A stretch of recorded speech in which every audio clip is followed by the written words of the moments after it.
Setelah kita tahu beberapa sebab yang dinyatakan oleh para ulama punca berlakunya ataupun punca adanya sifat takabur dalam diri kita, maka pada malam ini sedikit daripada jalan bagaimana nak mengelak, ubat bagaimana nak mengelak diri kita daripada ada sifat takabur ini. Maka kata muallif yang pertama mengingatkan bahawa segala kelebihan, mengingat ni maknanya ilmu, melalui jalan ilmu, melalui jalan tahu, bahawa segala kelebihan dan nikmat yang dimilikinya seperti harta, pangkat, ilmu dan sebagainya, semuanya adalah dari kurnia Allah. Dan nikmatnya, yakni nikmat Allah yang wajib disyukuri, bukan untuk dimegahi. Itu Allah Ta'ala sebut dalam Quran, dzalika fadlullah. Semua itu kata Allah adalah anugerah daripada Allah. Dzalika fadlullah. Kemudian Allah Ta'ala kata yu'tihi man yasha. Dia bagi anugerah pemberian tersebut kepada sesiapa saja yang dia kehendaki. Maknanya kalau ada anugerah pemberian kelebihan yang ada pada kita, maknanya itu adalah anugerah dan pemberian daripada Allah. Kalau Allah Ta'ala bagi harta pun, itu harta yang Allah Ta'ala sebut aku bagi. Nahnu narzuqukum wa iyyakum. Dalam ayat larangan membunuh anak, di hujung tu Allah Ta'ala kata nahnu narzuqukum, kami yang memberi rezeki kepada kamu. Dan juga mereka, yakni anak-anak tu. Jangan sampai ke tahap bunuh anak sebab risau tak cukup rezeki. Kata Allah Ta'ala, aku yang bagi. Guna perkataan kami lagi, bukan kalimah aku. Guna perkataan kami ni nak menunjukkan kekuasaan kerajaan Allah Ta'ala. Aku milik segala kelengkapan.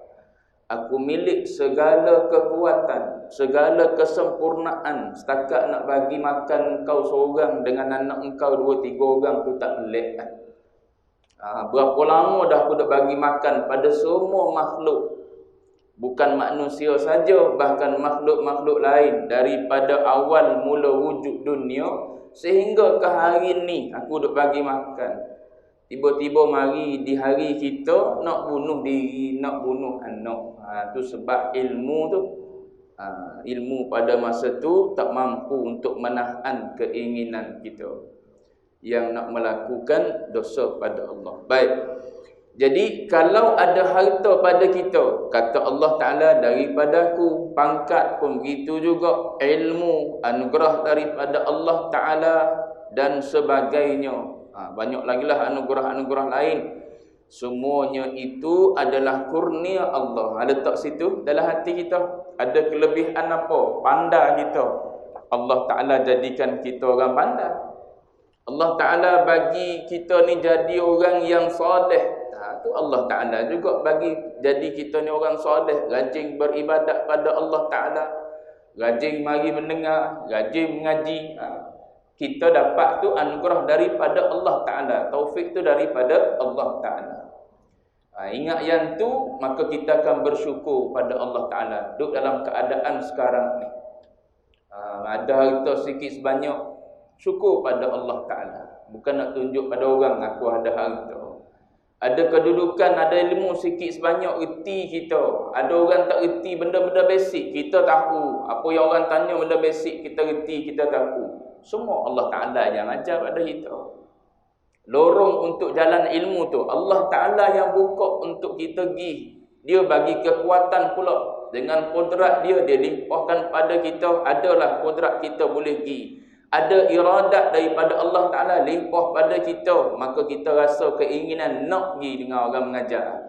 nak pergi menadah dan sebagainya lah. Itu semua mari daripada Allah Ta'ala. Andai dia tak bagi, serupa kita dengan orang yang tak kenal masjid surah. Tapi sebab Allah Ta'ala bagi taufik hidayah dia pada kita, maka adalah nikmat yang ada di kita. Sebut dah taufik ni adalah khalqul qudrah. Allah Ta'ala jadikan qudrah pada kita, kekuatan, kemampuan untuk melakukan taat pada Allah Ta'ala. So maknanya mari daripada Allah Ta'ala, bukan mari daripada kita. Kepandaian, kepakaran, semuanya daripada Allah Ta'ala. Tak ada kita independen, merdeka kita, bebas kita daripada Allah Ta'ala. Walau satu saat, walau satu detik pun kita tak pernah bebas daripada Allah Ta'ala. Kalau kita boleh duduk situ, maka kita akan mensyukuri segala nikmat yang mari daripada Allah Ta'ala. Jadi dia kata bukan untuk dimegahi, bukan nak menunjuk-nunjuk, tidak pada orang. Baik. Yang kedua dia kata jangan menolak kebenaran. Kerana sesuatu yang benar itu dari Allah. Tu tengok pada hakikat. Kalau tengok boleh jadi dia mari daripada manusia. Benda benar kadang-kadang mari daripada orang lebih rendah pada kita. Jemaah boleh jadi tegur kita. Kita orang duk mengajar, rata-rata yang mari tegur kita, mari ajar pada kita jemaah. Berasa macam mana? Mesti berasa dia ni duk mengaji di masjid seorang nak tegur aku orang mengajar pula. Kalau benda yang ditegur tu benar, kena silau di hati tu kena silau tu ilmu tu. Silau di hati bukan dia pada hakikatnya Tuhan, yakni Allah. Allah Ta'ala yang menggerakkan, menghantar orang tersebut mari jumpa dengan kita, menggerakkan lisan dia untuk bertutur dan bercakap pada kita. Boleh jadi nasihat tu mari daripada anak kecil. Lepas tu benda tersebut benda benar. Bila benda benar, terima. Jangan pula kata, mu anak aku ayah dah. Bukan gitu, ukuran benar ni. Mari daripada anak dah, dia sekolah kafar. Kita tak sekolah kafar. Dia balik tegur ayah dia minum air berdiri contohnya. Nak katakan boleh minum berdiri. Boleh apa, duduklah benda comel. Tarbiyah kan gitu. Tarbiyah ni benda yang dah sempurna dah, jangan kita ubah, tambah baik lagi yo. Gitu. Macam ada satu perbincangan dalam satu grup masjid. Dalam satu grup masjid. Betulan kita ada dalam tu duduk tengok. Ada seorang ustaz, boleh jadi dia tak duduk area Gombok lah, boleh jadi. Lepas tu dia kerja office, balik lewat sikit. Jadi bekerjalah nak mari ke masjid untuk kuliah maghrib. Tapi tiap-tiap kali dia mari tak sempat sembahyang maghrib berjemaah.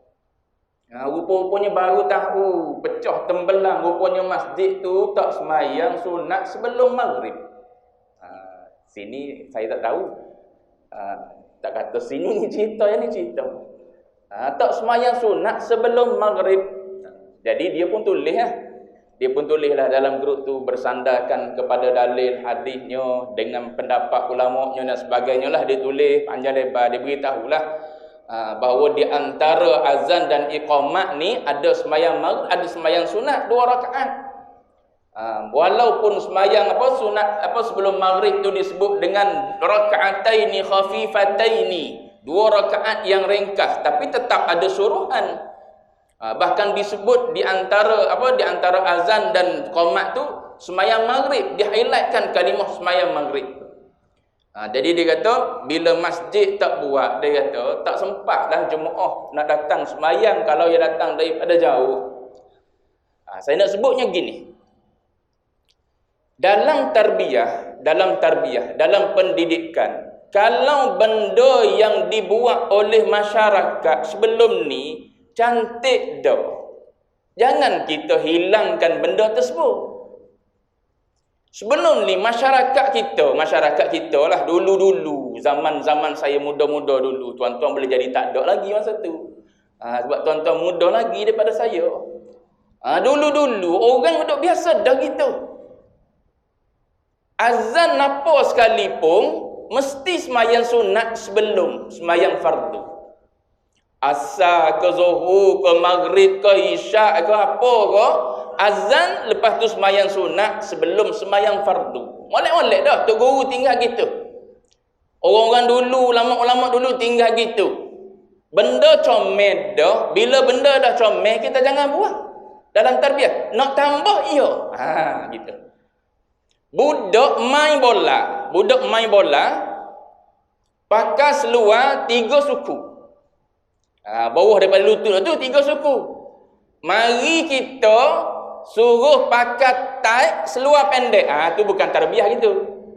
Sepatutnya daripada 3 suku pakai seluar panjang tu baru tarbiyah. Benda comel dah tu budak buat tu. Kita jangan pergi ubah pakai tight dengan seluar pendek. Kecuali dia memang pakai seluar pendek. Pakai tight dalam. Tu comel. Dia makin baik. Molek-molek budak tu tak reti bab aurat. Dia main pun pakai seluar pendek. Kita mari latih dia, kita tengok tak betul dengan agama. Gini pakai tight belah dalam. Sebab apa? Aurat ni. Bila budak dah biasa, dah selesa dah dengan tight, kita tukar pergi 3 suku pula. Bawah daripada bawah daripada lutut. Dah biasa dah, kita bukan profesional pun kita ni. Kalau pakai seluar pendek pun tak go, pakai seluar panjang pun tak go. Pakai seluar panjang. Begitu dia panggil tarbiyah. Kalau yang molek duk pakai seluar 3 suku, kita pergi atas pakai seluar pendek, tu bukan tarbiyah, bukan ustaz gitu. Molek-molek masyarakat duk buat, kita pergi buang. Sebab apa? Sebab kita kata nak cepat ni, ada tazkirah, ada kuliah, nanti tak sempat masa. Tazkirah nak suruh orang faham tak semestinya panjang. Kan Nabi kan jawami'ul kalim, Nabi bercakap benda pendek boleh difaham dengan luas ilmu yang Nabi sebut. Nabi bercakap, tuan-tuan baca dalam Syama'il, Nabi bercakap ringkas, Nabi ulang 3 kali kadang-kadang. Atas keperluan, Nabi ulang 3 kali yang Nabi sebut, Nabi ulang 3 kali. Saya nak sebutnya, tak semestinya panjang sampai sejam lebih. Tak semestinya. Kadang-kadang 30 minit sudah cukup memberi kesan pada jiwa. Apatah lagi, yang memberi kesan pada jiwa tak semestinya datang melalui kuliah. Kadang-kadang dia datang melalui zikir. Jalan hidayah Allah Ta'ala ni bukan melalui tazkirah kuliah saja. Jalan hidayah Allah Ta'ala ni sebanyak nafas yang kita sedut keluar. Macam-macam jalan hidayah Allah Ta'ala ni. Allah Ta'ala nak bagi hidayah ni. Jangan kita ingat mari masjid saja itu jalan hidayah. Kadang-kadang disebabkan oleh tersepak di tengah jalan, terlanggar aksiden tengah jalan, jadi manusia lepas tu. Kita yang duk mari masjid ni kadang-kadang tak insaf, tak taubat juga pada Allah Ta'ala. Itu na'udzubillah. Itu nak sebut dalam tarbiyah gitu kaedah dia. Bila orang duk buat benda cantik dah, kita jangan pergi cabut buang benda tu. Lepas tu cabut yang mana? Cabut yang tak sepatutnya ada lah. Apa yang tak sepatutnya ada? Tahlil lepas maghrib. Semayang ajak lepas maghrib. Lepas isyak lah. Lepas isyak, semayang lepas isyak, semayang ajak. Tahlil lepas isyak. Dah nak buat lepas maghrib juga. Tahlil ni tuan-tuan, jangan harap orang hidup buat untuk kita. Kita sendiri masa hidup ni beramal. Gitu kena letak. Tak apa nanti anak-anak buat tahlil. Jangan gitu prinsip kita. Kita siap diri kita dulu. Orang nak buat, tak nak buat, lepas kita mati, ikut dia Ni tak apa, lepas aku mati nanti mau buat tahlil. Lepas maghrib bertahlil. Ada tempat bulan Ramadan. Bertahlil. Bukan setakat bertahlil. Baca, seorang-seorang baca. Malam ni niat pahala kepada siapa? Fulan. Dah tak lewat macam mana? Tu saya sebut contoh tuan-tuan. Tuan-tuan jangan terasa. Saya sebut contoh. Tu tempat lain. Dalam grup tu kebetulan saya ada. Bila sahabat ni tulis berdasarkan kepada apa? Pendapat ulama diambil daripada kitab sekian. Memang ada lah orang yang lain tak setuju juga dan sebagainya. Last sekali masjid bermesyuarat, AJK bermesyuarat, dia kata kita setuju, kita akan buat sembahyang sunat sebelum daripada maghrib. Kita bagi masa 7 minit. Azan, sembahyang sunat, iqamah. Gitulah jalan yang terbaiknya. Yang ulama kita duk tinggal dulu lagi sembahyang sunat sebelum maghrib ni. Sebab mari ustaz-ustaz baru ni lah yang ada fahaman muda sikit. Sembahyang sunat ni tak ada sebelum maghrib. So lagi sembahyang sunat sebelum Jumaat tak ada juga. Pas dah molek dengan nafsu tak suka ibadat, duduk saja, duduk menung. Pas bila imam naik khutbah, baca khutbah, tidur lalu. Tu lah kerja tiap-tiap minggu. Tunggu nak sembahyang Jumaat ya. Gila wadah orang azan masuk Jumaat, antara Jumaat dengan dengan khutbah tu, orang sembahyang sunat, dia ambil pendapat yang kata mana ada sembahyang sunat antara azan dengan khutbah. Yang adanya Zuhur ni Jumaat dia tu. Tak sembahyang sunat dia. Sedang molek nafsu memang tak suka. Bila imam naik dia khutbah, Assalamualaikum warahmatullahi, bagi salam untuk khutbah, dia pun tidur lalu. Bangun-bangun tak? Bangun-bangun masa tu imam habis baca doa khutbah. Ibadallah, dia pun celek mata nak bangun. Bangun sembahyang 2 rakaat sembahyang Jumaat, imam bagi salam, Assalamualaikum warahmatullahi, Assalamualaikum warahmatullahi, habis je start motor keluar. Tu kita hari ni. Sebab apa? Ada sebahagian agamawan kita memandang ringan benda tu. Alah zikir ramai-ramai, bukan sunnah Nabi. Tunggu 10 tahun, 20 tahun lagi tunggu. Tak ada dah orang zikir kalau kita ajar gitu. Benda yang dibuat dah oleh ulama kita, kekalkan. Sebab zaman kita, zaman orang lagi malas berzikir. Kita yang mengaji ni pun malas berzikir. Cuba tanya, siapa berzikir 1000 kali sehari?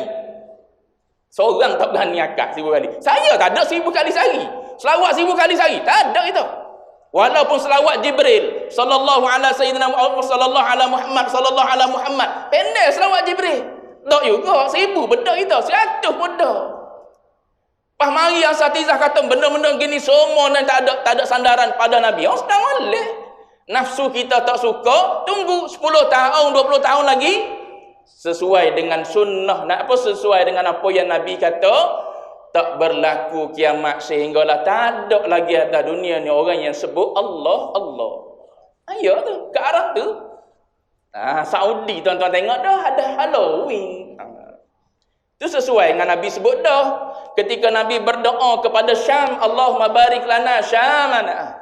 Wahai Allah, berkatilah Syam dan Yaman. Nabi sebut dalam doa dia ketika khutbah.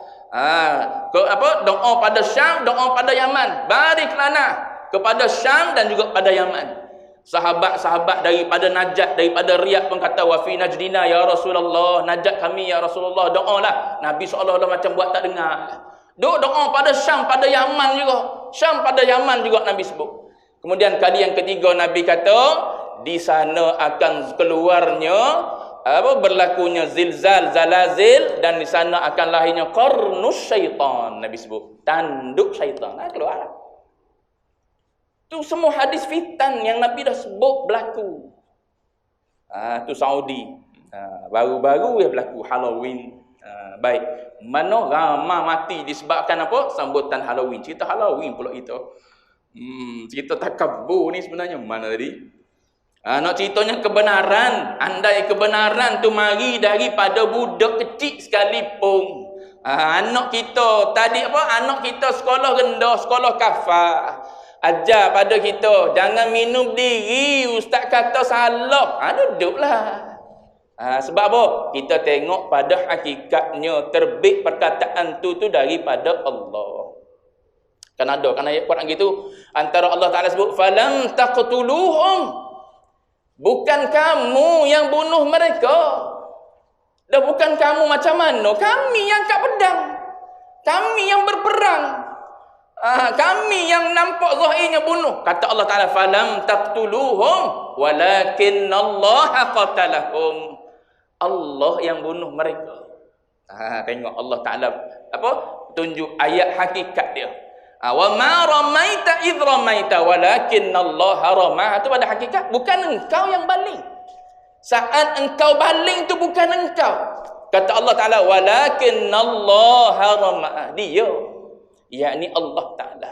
Itu pada hakikatnya, andai benda baik datang pada kita, walaupun daripada anak kecil, Walaupun boleh jadi daripada orang yang dikenali dengan gila. Contoh. Kan ada orang gila bercakap benda molek-molek, benda baik-baik. Walaupun orang kenal dia ni gila, tapi dia bagi nasihat pada kita benda baik. Terima. Sebab pada hakikatnya dia mari daripada Allah Ta'ala nak betul kita. Nak baiki kita. Masa tu baru kita tahu kita ni sombong ataupun tidak. Kita ni orang yang boleh terima nasihat ataupun tidak. Orang takabur sebut dah itu. Tak boleh menerima nasihat. Adamu qabulin nasihat. Dia tak boleh terima nasihat. Pas kalau dia bagi nasihat, kasar. Sebut dah itu. Baik. Dua. Yang ketiga, jangan melekeh. Jangan melekeh atau merendah-rendahkan orang lain kerana sesuatu kekurangan yang ada padanya. Kerana yang sebenar-benar mulia ialah yang paling bertakwa. Itu kiraan sifat di sisi Allah. Formula di sisi Allah Ta'ala, takwa itu adalah ukuran mulia. Bukannya besi dok. Tengok besi apa? Aku besi BM, mau besi Asia. Serupa aja besi sama besi kan. Cuma besi itu dibuat bentuk BM. Besi ni dibuat bentuk Asia. Besi belaka. Tapi orang tak nampak hakikat besi tu. Orang nampak bentuk ni, logo Bose putih situ. Ambil logo tu, Bose di Asia. Jadi tak BMW? Jadi ya. BMW. Ada hari tu viral apa? Kereta X50. X50 kan comel dah body dia. Lepas tu dia tulis di belakang tu Roger. Padahal dia nak bagi tahu serupa dengan Land Rover kot. Tapi dia tak tulis lah Land Rover bagus dah dia tak mengaku ini Land Rover dah. Cuma dia tulis Roger. Jadi orang dia ambil gambar buat TikTok. Jadilah konten zaman kita hari ni. Cuma nak sebutnya jangan perlekehkan orang. Tengok orang pakai baju biasa-biasa je. Buat apa boleh jadi dia lebih mulia daripada kita yang kemas, yang berapi kita. Baik. Kekurangan yang ada padanya kerana yang sebenar-benar mulia ialah yang paling bertakwa. Itu ukuran di sisi Allah Ta'ala. Kita tak ada apa pun, harta benda pun tak ada, tanah bendang pun tak ada kita, tapi ada takwa. Cukup untuk jadi orang mulia di sisi Allah Ta'ala. Baik. Oleh kerana takabur itu sifat hati yang tercela, maka lawannya iaitu sifat tawaduk. Yakni sifat tunduk hati. Sifat hati juga tawaduk ni. Sebut dah Sayyidina Umar tegur seorang yang beribadat, menundukkan kepalanya, nak menunjukkan dia tu khusyuk. Sayyidina Umar tegur lelaki yang menundukkan kepala, ya sahibar ra's, tuan punya kepala. Itu dia bagi tahu. Khusyuk ni huna ditunjuk. Di hati dia tu. Ni tawaduk. Tawaduk ni duduk di hati, bukan tunduk. Itu tawaduk tidak. Kadang-kadang orang tunduk tu lebih takabur. Tak kena, cuba provoke nak tahu. Provoke keluar sifat dia, sifat takabur. Baik. Tunduk hati, yakni merendah diri terhadap kebesaran Allah Ta'ala adalah sifat hati yang terpuji. Bukti dia dalil Nabi SAW bersabda, wa ma tawadha'a ahadun lillah. Tengok di sandar lillah tu. Tiada seseorang itu bersifat tawadhu' kerana kebesaran Allah Ta'ala. Bukan kerana lain ni. Bukan kerana nak suruh orang kata dia tawadhu'. Tak, kerana Allah. Dia merendahkan diri dia daripada satu kedudukan yang memang dia layak sebenarnya. Dia layak sebenarnya dikatakan dia ni orang yang alim. Tapi dia tak nak kedudukan tersebut. Dan dia tak nak tu kerana mencari kedekatan dengan Allah. Bukan kerana nak suruh orang kata dia ni orang tawaduk. Dah, bukan gitu. Sebab tu Nabi sebut ahadun tu lillah. Nabi kata kerana Allah jadi buat tu. Dia tak nak semua gelaran orang panggil dia dengan gelaran itu, ini dan sebagainya. Bukan sebab kerana nak suruh orang kata dia ni tak gilakan dunia, tak gilakan jawatan, tak gilakan gelaran. Dah. Tapi kerana nak mendekatkan diri pada Allah. Aku ni tak ada apa pun gelaran tu. Bila dah mati orang tak tulis dah di batu nisan gelaran fulan bin fulan ataupun buh pingat kau tak ada. Tapi ada kalau tuan-tuan pergi ke kubur, ada je dia letak pingat yang pernah saya tengok lah, pingat juara silat ke apa. Nak silat dengan malaikat boleh dia letak di batu nisan. Ada kubur di tempat saya lah di Kelantan. Sini saya tak pernah pergi kubur sini. Baik.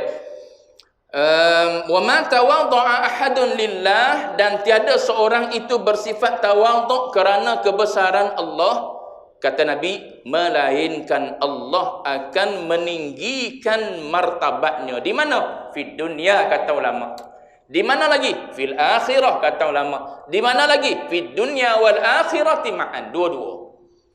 Boleh jadi di dunia Allah Ta'ala angkat, boleh jadi di akhirat Allah Ta'ala angkat, boleh jadi dunia dan akhirat. Yang confirmnya akhirat pasti. Orang yang tinggi. Jadi orang yang tinggi, orang yang tawaduk ni. Tu 2-3 cara macam mana nak hilangkan sifat takabur daripada diri kita. Lepas tu dia tak mudah hilang ni. Kena ajar biar lama-lama dia hilang. Ajar biar lama-lama hilanglah sifat takabur ni. Dulu nak dengar nasihat daripada bini, tak ada peluang langsung lah ibarat dia. Tapi bila kita dah mengaji, kita tahu ni takabur, maka kita buang sikit-sikit, kita ajar diri kita. Bini kita pun boleh jadi terkejut tengok, haji ni dulu nak dengar nasihat payah, sekarang ni minta nasihat. Bila dah jadi cantik, dia makin cantik jiwa, gitu, dia berasa dia tak ada apa, bagi tunjuk ajar, bagi pimpinan, walaupun dia ada idea, dia bijak, dia pandai, dia berilmu, tapi pergi bertemu dengan dia, wallahu a'lam. Ramai ulama gitu, wallahu a'lam, pergi cari orang lain, dia bagi nama siap-siap, kita tanya orang ni, fulan bin fulan ni, mungkin jumpa dengan dia, mau tanya dia, sebab apa? Orang ni lebih alim, padahal di dia pun ada, tapi dia tak merasa ada di dia. Baik, tu orang yang Allah Ta'ala taufik ada sifat tawadhu. Baik, habis satu sifat. Mudah-mudahan Allah Ta'ala jadikan kita bebas daripada sifat takabur. Baik, 1, 2. Yang kedua, sifat hasad. Ini pun bahaya juga, sifat hasad. Hasad, dengki. Hak dulu sama tu, hasad, dengki. Dengki Melayu, hasad Arab. Baik, apa hasad?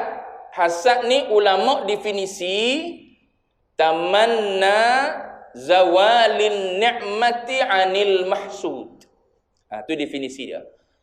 Bercita-cita supaya hilang nikmat daripada orang yang dihasadkan. Tu hasad. Kalau ada di hati, benda duk main dalam hati, tak nampak mulut. Mulut manis oleh hati. Mulut tahniah dalam hati.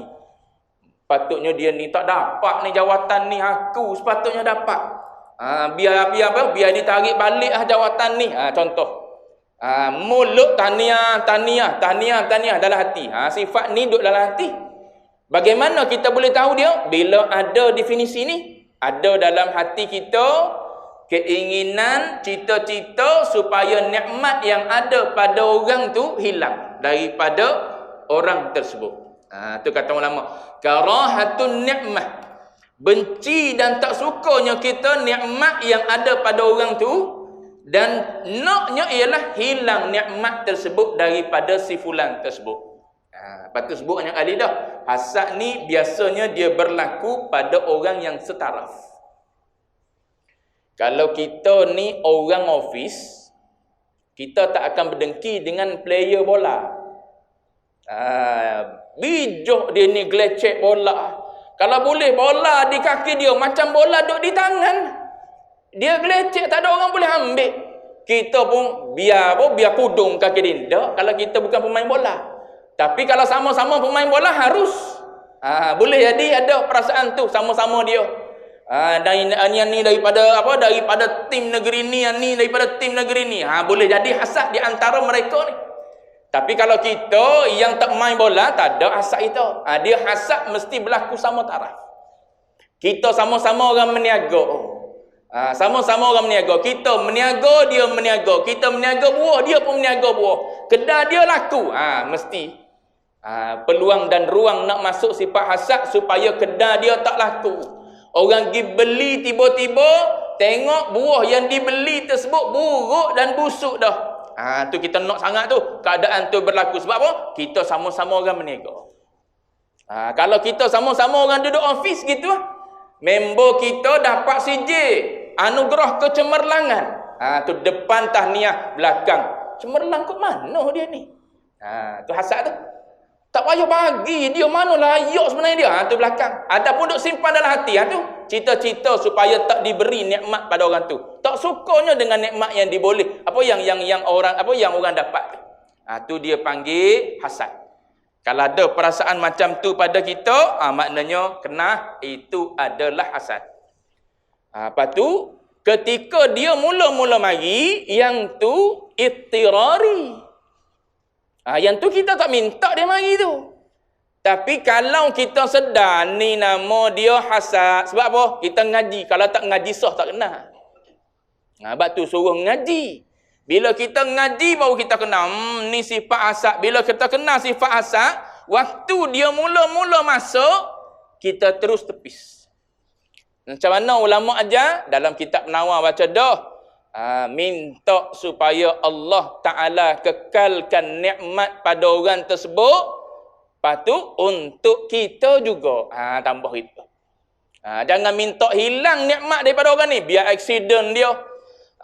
Biar apa? Biar kena bala. Biar susah. Biar terbakar rumah dia. Biar kena curi yang rumah dia. Sebab apa? Kaya dia. Harta banyak dia. Berjaya dia berniaga dan sebagainya lah. Kita minta supaya hilang nikmat daripada dia. Terbakar kedai dia, rumah dia kena curi, dimasuk perampok dan sebagainya lah. Tu nama dia hasad tu. Tu hasad yang bahaya. Lepas tu nak hilang macam mana? Hilang doa. Minta kepada Allah, ya Allah, kurniakan kepada dia nikmat yang lebih juga pada aku. Pada kita juga. Minta. Bila orang dia hasad, dia tak nak doa untuk orang lain. Orang bila dia dah benci orang lain ada nikmat, pasti dia tak akan berdoa. Apa ditambah lagi, diberi kebaikan yang lebih lagi, dia tak doa dah. Sebab apa? Sebab dia tak suka orang dapat nikmat tu. Tu dia panggil hasad. Tu definisi dia. Baik. Lepas tu hasad ni ulama salaf sebut adalah penyakit yang mula-mula sekali berlaku dalam sejarah.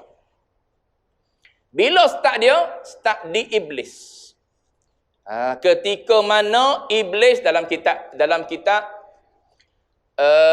Al-Mustakhlas fi Tazkiyatin Nafs ada sebut kisah ni. Ketika mana iblis dengki dengan kedudukan yang Allah Ta'ala berikan kepada Adam alaihissalam. Adam alaihissalam ni kan dari sudut komponen penciptaan dia daripada tanah, iblis daripada api. Tapi akhirnya Adam alaihissalam ni bila mana Allah Ta'ala ajar wa 'allama Adam al-asma'a kullaha, semua nama Adam alaihissalam tahu belaka. Maknanya jadi lebih kedudukan Adam. Bila dah masuk roh ke dalam Adam, maka jadi lebih Adam alaihissalam. Maka kedudukan Adam yang lebih ni sehingga Allah Ta'ala perintah kepada iblis supaya sujud. Bila iblis tengok kedudukan Adam yang lebih, maka dia pun mula dengki. Maka dia enggan untuk sujud kepada Adam alaihissalam. Itu hasad. Kalau boleh nak suruh hilang segala yang dimiliki oleh Adam.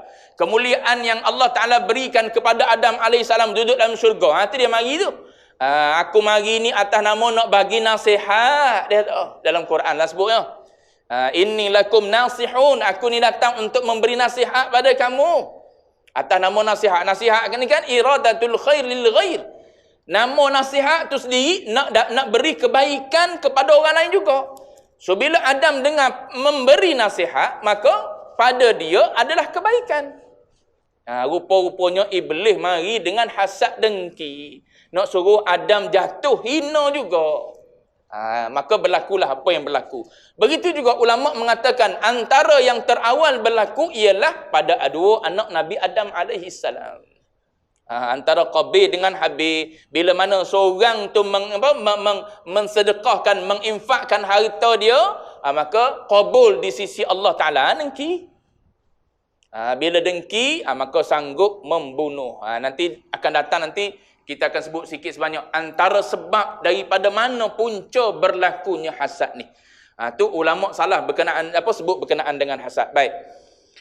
Maka dia kata hasad dengki iaitu bercita-cita mahu supaya hilang nikmat dari orang lain. Itu definisi. Tadi saya sebut dalam bahasa Arab, ni dia terjemah dalam bahasa Melayu.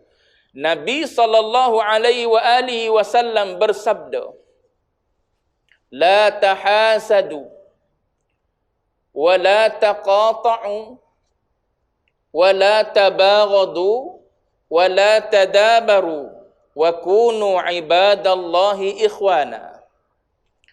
Kata Nabi, jangan dengki setengah kamu akan setengah yang lain. Hasad ni dia tak berlaku kecuali pada nikmat. Kecuali pada nikmat. Dia tak suka orang dapat nikmat, sebab tu dia hasad.